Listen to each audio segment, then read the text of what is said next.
Hi Aquarius! Welcome po sa ating channel at ito ay inyong Daily Gabay Tarot Reading for September 27, 2024. Please be reminded kung nakaresonate kayo, comment down. Kung hindi kayo nakaresonate, ibigay niyo po sa ipaka sa channel reading po ito. This is for you, Aquarius, ngayong September 27, 2024.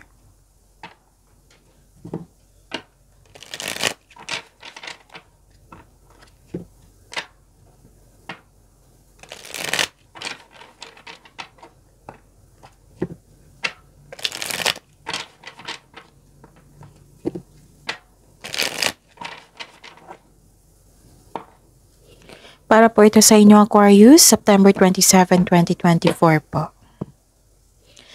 Maraming salamat po sa inyong patuloy na suporta at maraming salamat din po sa mga hindi nag-skip ng ads. Gamitin ang reading na ito bilang gabay lamang sa mga hindi pa nag-subscribe. Subscribe na po kayo at click bell notification para malaman nyo na may bago tayong video. Para sa mga gusto magpa-reading po, may lumabas dyan sa screen nyo ngayon. Panoorin nyo po. Kung gusto nyo po iyan, then follow instruction. Calling the attention sa mga suki ko dito na Aquarius. Open na po inyong Monthly Gabay Tarot Reading for October 2024. May 6 months from now reading tayo at love life reading po sa message Miss Aquarius for schedule. Maraming salamat po. Spirits Guide, mga ganap po. Ngayong September 27, 2024 para po kay Aquarius, I need 2 cards po. 3 cards po.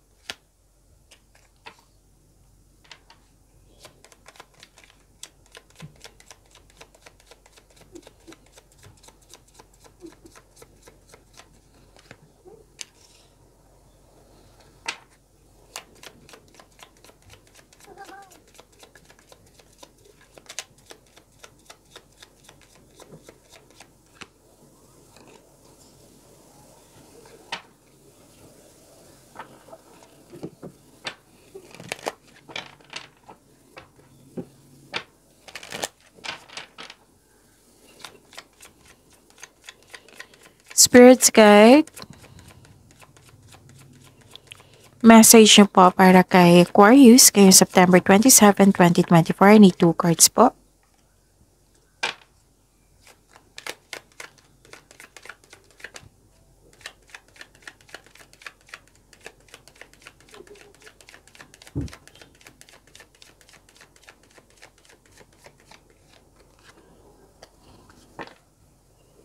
Okay.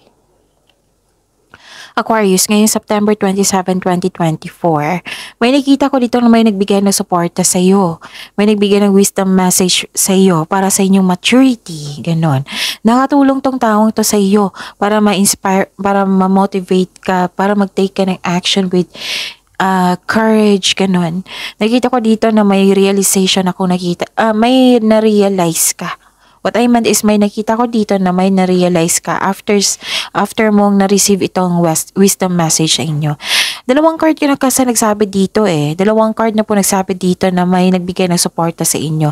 Pwedeng grupo ng taong ito ha. Pwedeng family mo ito. Basta grupo ng tao. Yung kung stress ka, may sama ka ng loob the other day, the other week, the other month, or sama ng loob, no? Anxiety, stress ba yan? Or hindi magandang pakiramdam mo, Aquarius? Ngayon, nagkaroon ng improvement sa inyong health. Yung nagkaroon ng palagay ka na, nagkaroon ng recovery, ganon. Nakikita ko rin dito yung suporta eh. Oo, nakikita ko talaga. Tapos nakikita ko rin dito na yung personal development and spiritual development. Okay, so ang ganda. Nakikita ko rin dito na some of you nag-aaral, pwedeng nagre-research kayo, nagbabasa kayo para may malaman kayong katotohanan, knowledge, learnings, and may nakita rin ako dito na may malaman kayong sikreto. Oo, sa araw na ito. Pwedeng natuklasan mo yan sa kaka-research. And some of you nagbabasa ng libro, document, module, para may makuhang kaalaman, ganun. Mensahe. Okay. Potential, think big for your future. Okay? Sabi ng cards niyan. And, okay, embrace the truth. Kung ano man yung nangyari na hinahirapan ka sa pagtanggap, so, yakapin mo or tanggapin mo yung mga nangyari. Okay? Nangyari na eh. So, yun. Baka nahihirapan ka mag-accept the other day, diba, sa mga nangyari. Tapos ngayon, tanggap nyo na. Yan kasi yun ang advice ng universe sa iyo. Spirits guide, ano po ang energy ni Aquarius ngayong September 27, 2024?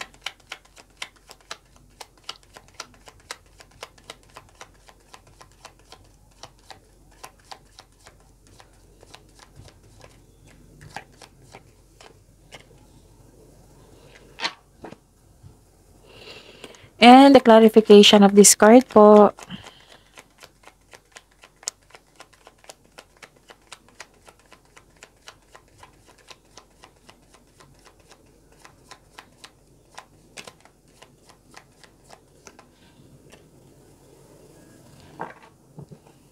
Okay.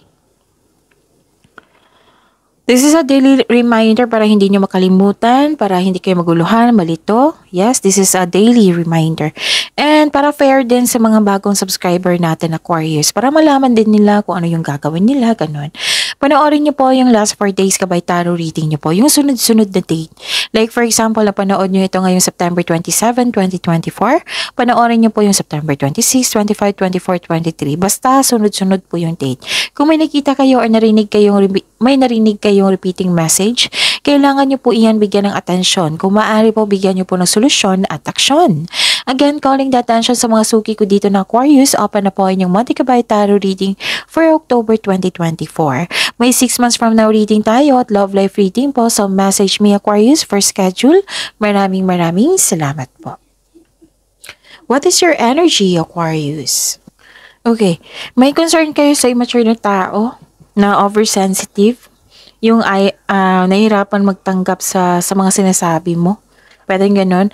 May nakita ko dito ang concern sa selfish na tao, parang iisa tong taong to, no? Nakita ko rin dito na, okay, may reminder ang card niyo po dito, Aquarius. Mag-ingat po daw kayo sa sasabihin nyo sa isang tao. Kasi baka nagkataon na masaktan siya dahil sa pagkasensitibo nito. So,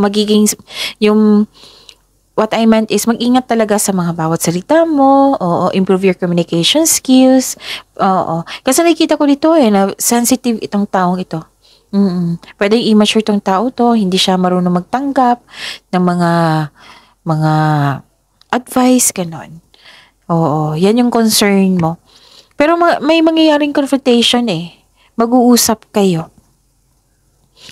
Oh, may immature dito na tao na may mangyayaring confrontation dahil sa hindi maganda ang kanyang pinagsasabi. Ganon.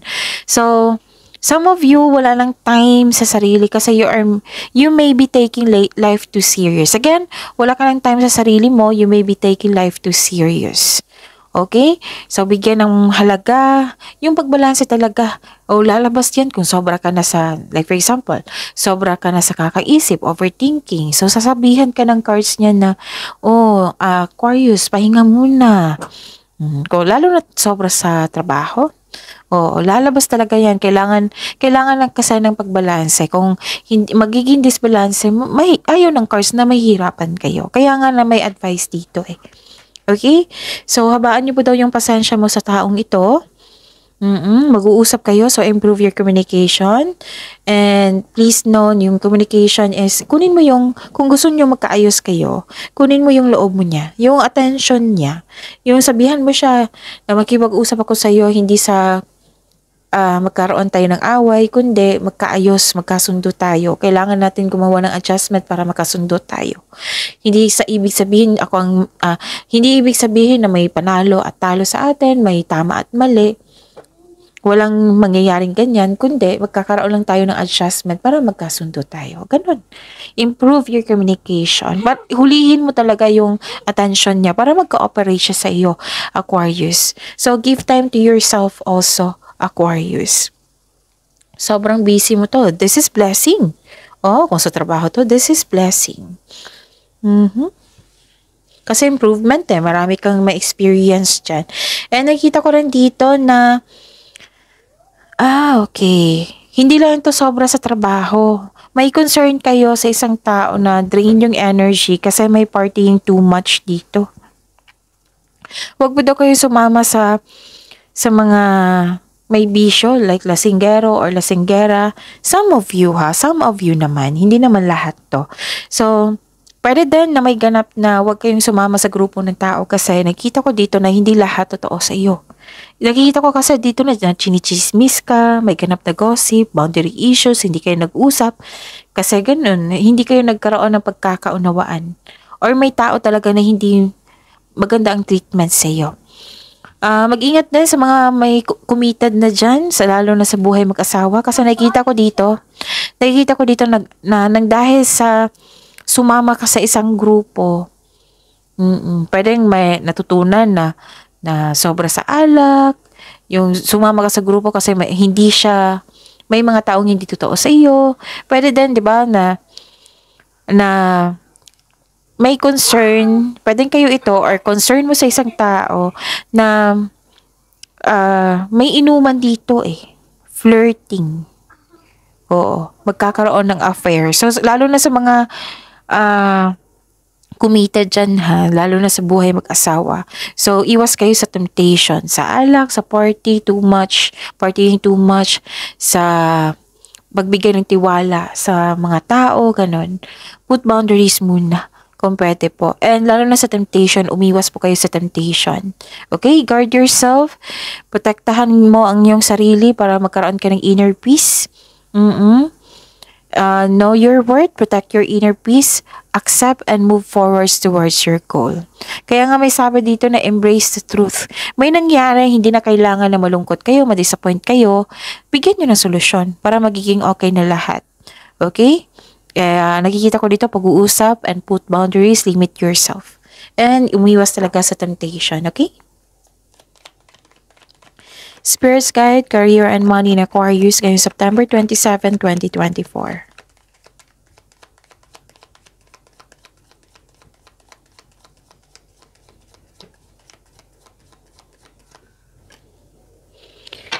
And the clarification of this card po.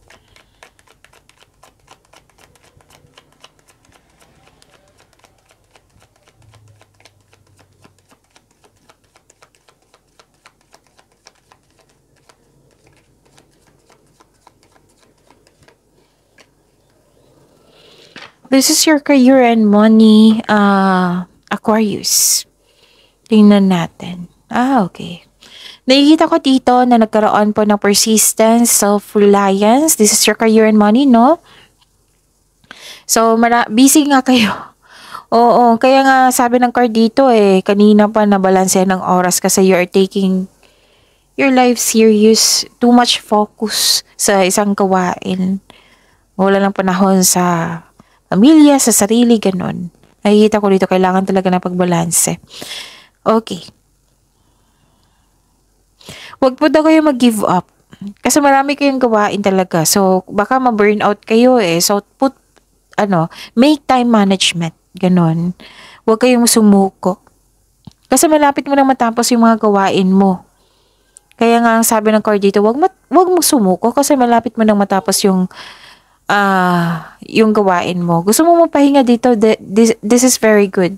Gusto mo mapag-isa kasi may nakita ko solitude dito and nearing completion. Okay?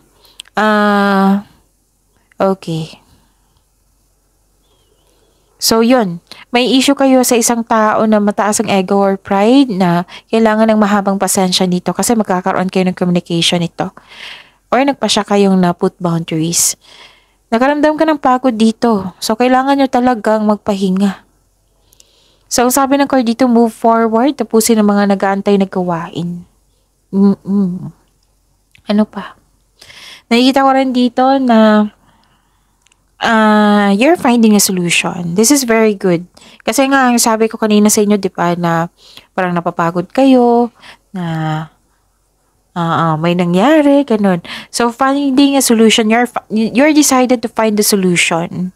Nag-move forward kayo, nagpasya kayo, na i-let go na itong mga nararamdaman mo, yung mga nangyari, and embracing the truth, yung natanggap mo yung mga nangyari.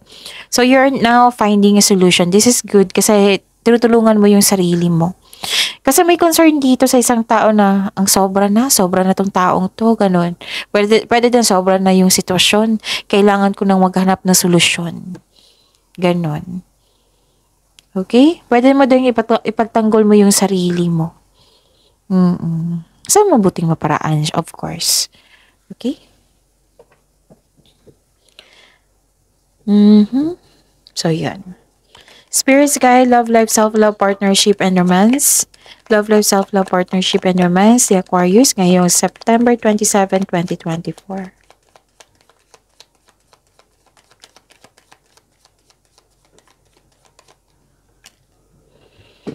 And the clarification of this card po.